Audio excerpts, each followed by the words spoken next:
was that your main motivation? Try to elaborate a little bit about what drove you, what inspired you. Um, and I know you guys probably are gonna get tired of me saying this over and over, but it was our children. And I now at this point I can get deeper into that. So when I had my first child, she was diagnosed with a genetic condition, nothing that you can see on the outside, but she required medication 3 times a day. So I was in college. I met my husband in college. He was in his senior year when we met. He was in his senior year, and I had just started my junior year.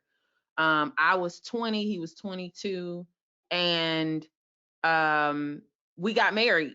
Or we got married pretty quickly. So when we had our daughter, I was still in school. My husband was working a corporate job. So whereas my mindset is, I thought that my trajectory would have been to finish school and then to become a consultant who traveled around the country.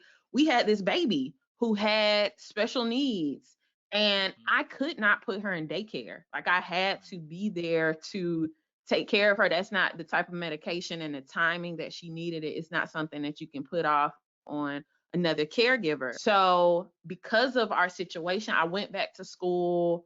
But I was caring for her throughout the day. My mom would pick her up in the afternoon so I could go to class. And then my husband would get her after he got off work. And then we had another baby 18 months later. So I finished school. It took me several more years, but I finished school. But I'm a mom with a child who has a special condition and has special needs. So that thrust me into real estate. I remember my son was about 6 months old, and I read a book.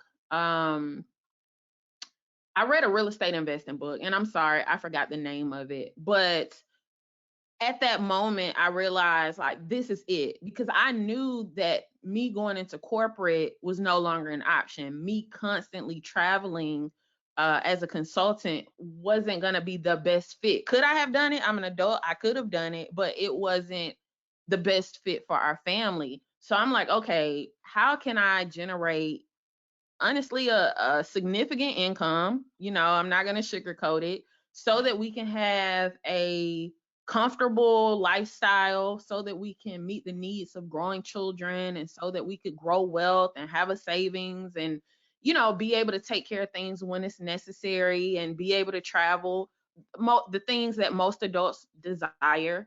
And real estate was my only answer. So that's what thrust me into real estate investing. I'm like, I can kind of do it on my own time. I can kind of self educate,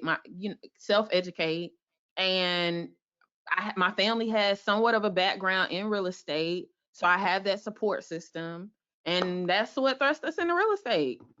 Yeah, I think when people just, let's say they're scrolling TikTok and they're like, they see a story like this show up and they're like, and you maybe on that video, it's like, I flip 4 mobiles a month and I make enough money, I don't have to work a job. And then they make their decision right there. Oh wow, that's sexy because Yes, money is sexy. But that runs out. It dies off quick when the work shows up, because it's not just I flip 4 mobiles a month and make money and it's just sexy. There's a lot of unsexy stuff that goes with it, which is the work, definitely. all the systems, all the things that it takes to set that up. And so what we like to say is, when things run out of fun, when things stop being, just exciting and new, and the challenge presents itself, that's where the why, the motivation, has to be super strong. That's where Absolutely. why you got started, that has to be that your tank has got to be absolutely full when you get started.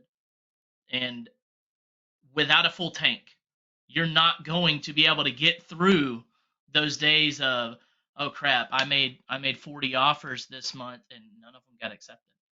And we haven't flipped anything in 4 months and we're out of money and I don't know how we're going to pay the bills, but I know the system is going to work and we're just going to have to struggle for 6 more months, and I know it's going to turn around, and just having that entrepreneurial heart and spirit. But getting through those tough things, because Yes. a lot of people when they get started in something like this, they're like, wow, that's fun, that's sexy, I want money, let's do it. And then they fail, and then they just like, well, that just wasn't for me. Yes. The wasn't for me line. Yes. Yeah. Listen, Yes. nothing's for nobody if they don't have the passion to keep going after it. Yes. I mean, Exactly. do you think football was always for, Tom Brady?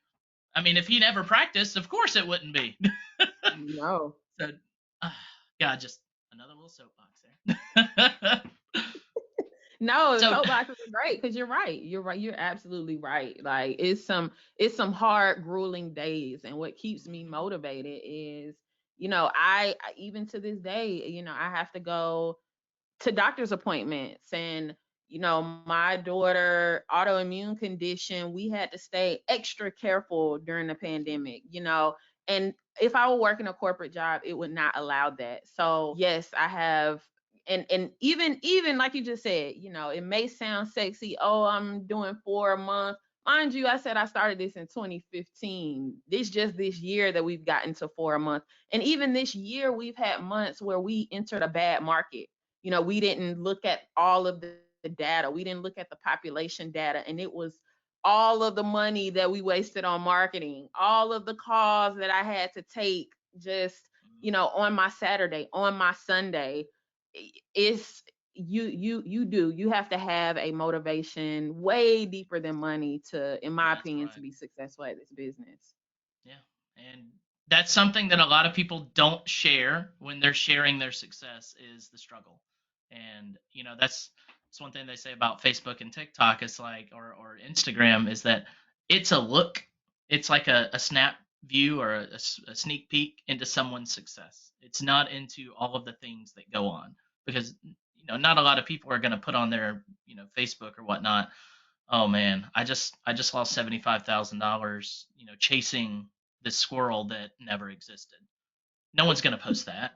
What you are gonna No. post is I made $1 million in 2021 by flipping mobiles. That I'm not saying these are Tiffany's numbers because I don't have any idea about her numbers, but just the idea of you're not gonna go post that you just wasted a lot of money, but what you are going to post is I went and made a lot of money, right? So it's just looking in and knowing that when you dive into a venture, and if you're listening to this episode, you're right now, and you're like, I want to be like Tiffany Carlyle and her husband. I want to do this.